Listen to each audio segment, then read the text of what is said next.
Everyone, my name is Martha Miller and I'm a Nutrition Program Associate with the University of Missouri Extension based in Jackson County.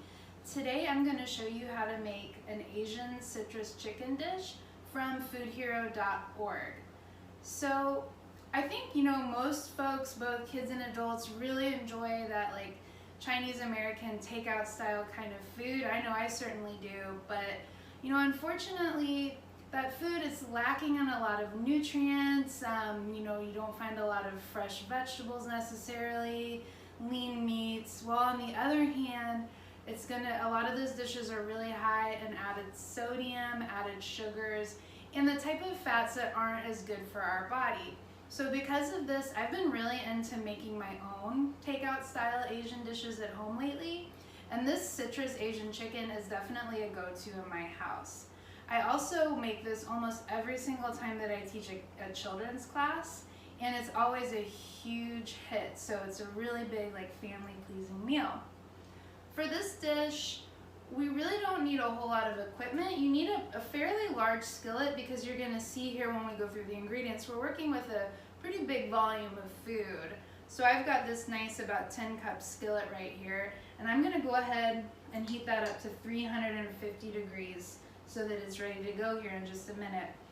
You're also gonna need a nice sharp knife, a cutting board, some sort of tongs, any kind of stirring utensil that's gonna be heat safe. You're gonna need a measuring cup, and you're also gonna need some measuring spoons.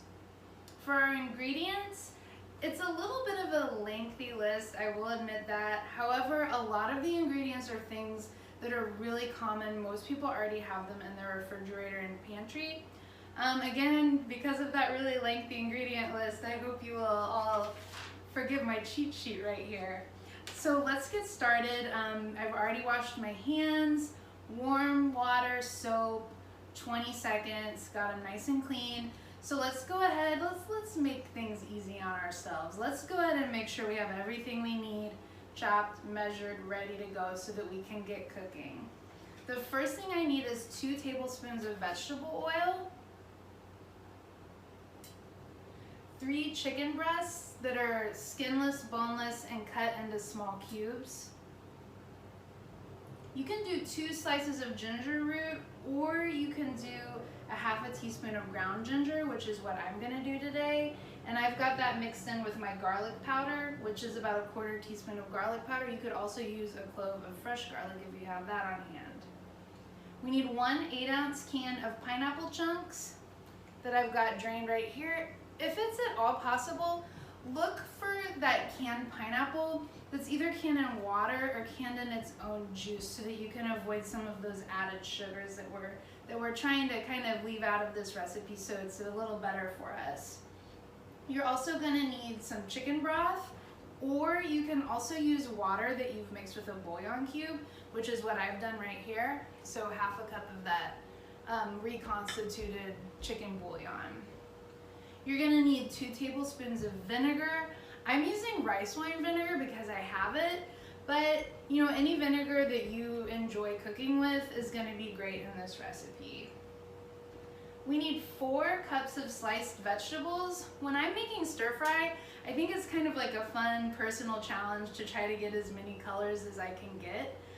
So for this dish, I'm using some white onion, a yellow bell pepper, and green onions. Now, kind of the whole point of a stir fry is you're cooking things quickly so that they maintain a little bit, especially the vegetables, some of their texture. So you want to be able to cook them quickly, and you want them to be able to cook at the same time. So it's really important that when you're slicing your vegetables, when you're slicing your meat, you're slicing them roughly the same size so that they're going to take the same amount of time to cook. If you're using an especially dense vegetable in this dish, like maybe carrots, consider cutting those even thinner because they often take a lot longer than other things. You don't want to have blackened onions and carrots that are barely cooked through. You want to cut them roughly the same size. We need a half a cup of orange juice right here, 2 tablespoons of soy sauce, 1 tablespoon of sugar, 3 tablespoons of cornstarch. This is what's going to help thicken up our dish and give us that nice kind of silky sauce that's great to spoon over some whole grain brown rice. And then 1 medium tomato cut into wedges. This seems a little bit like unusual for an Asian style dish, but when you add this at the very end, it just kind of gives a little bit of like extra fresh like pop with that texture to kind of you know, balance out the things that have been cooking a little bit longer. So we're gonna get started by heating up our 2 teaspoons of olive oil.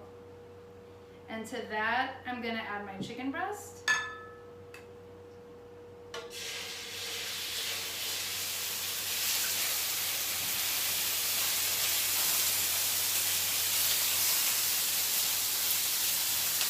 And you wanna cook this chicken for about 5 minutes or until it's no longer pink.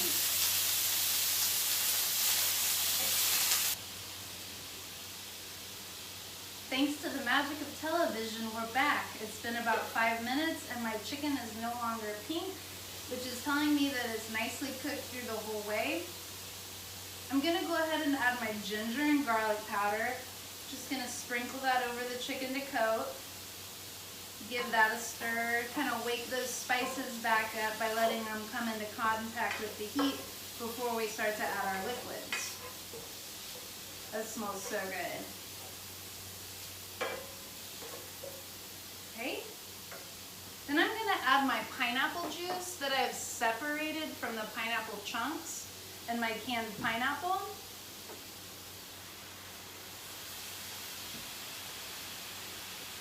I'm gonna add my chicken broth.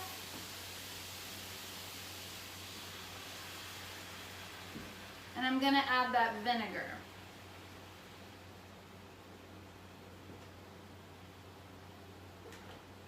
I'm gonna combine this liquid with the chicken, bring it back to a boil, cover with the lid, and we're gonna let this simmer for about another 5 minutes just to ensure that that chicken is cooked all the way through. And that's gonna give it some time to hang out with the seasonings, with the flavors that we just added so that they can all combine.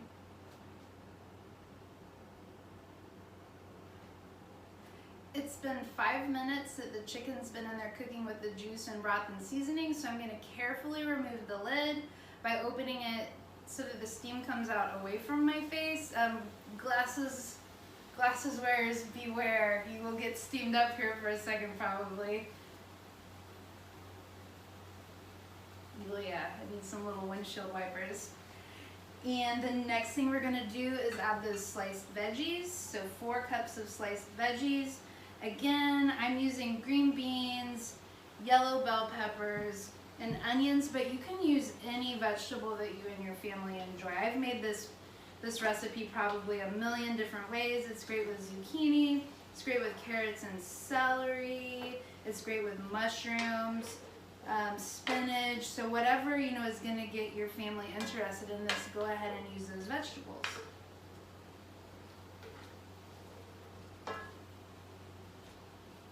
Okay, I've got that nice and combined in my skillet, so I'm going to cover it one last time, and we're going to let these veggies cook for about 3 or 4 minutes, just until they're really nicely heated through, but they're still maintaining their nice crisp texture.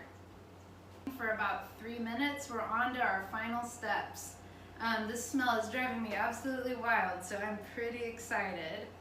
We're going to take that ½ cup of orange juice and we're going to combine it with our cornstarch and with our soy sauce. The way that I like to do this is I first empty the cornstarch into a bowl that I can mix it in, and I like to add just a little bit of the liquid.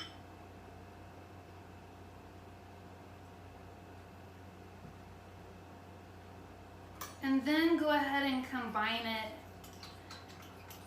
with the cornstarch. You can use a little whisk or a fork works just fine. The reason that I like to add only a little bit of the liquid to start out with is I feel like it's a lot easier to identify where the cornstarch is sort of clumping together, and then I can whisk out those lumps a lot more efficiently. So I'm going to go ahead and add the rest of that OJ.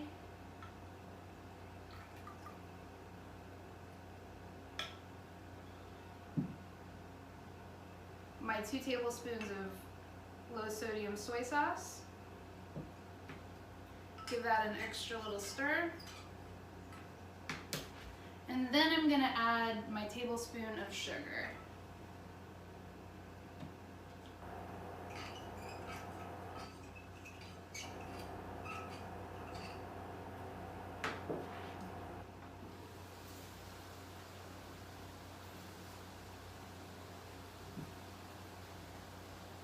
Just pour that right over everything. I'm gonna get in there with my spoon and just make sure I'm getting every little last bit of that mixture. And as this heats up with our ingredients, with that warm broth, it's almost like magic. It just starts to thicken up super quickly right before your eyes. So I'm just gonna kind of keep it moving, because now that we've added the sugar, the cornstarch, the soy sauce, if it kind of sits in one place for too long, it might burn a little bit. So you really want to keep it moving at that point.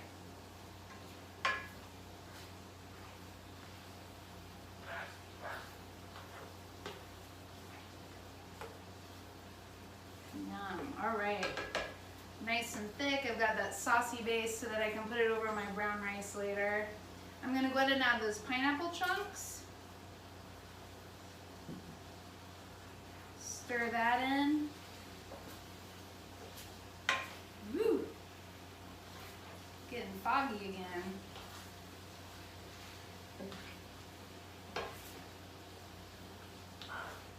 And I'm gonna go ahead and cut the heat. And last but not least, I'm gonna add in those diced tomatoes. And it really just adds kind of an interesting flavor and, you know, kind of acidic pop to this dish. So, you know, definitely don't leave it out when you try this. It's super tasty and it adds a nice color as well. Okay, we're in business.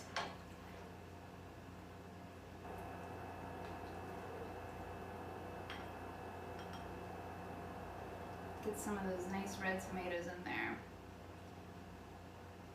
So here we go. We've got the Food Hero Asian citrus chicken. I hope that you'll consider giving this recipe a try next time you and your family are craving some Chinese takeout.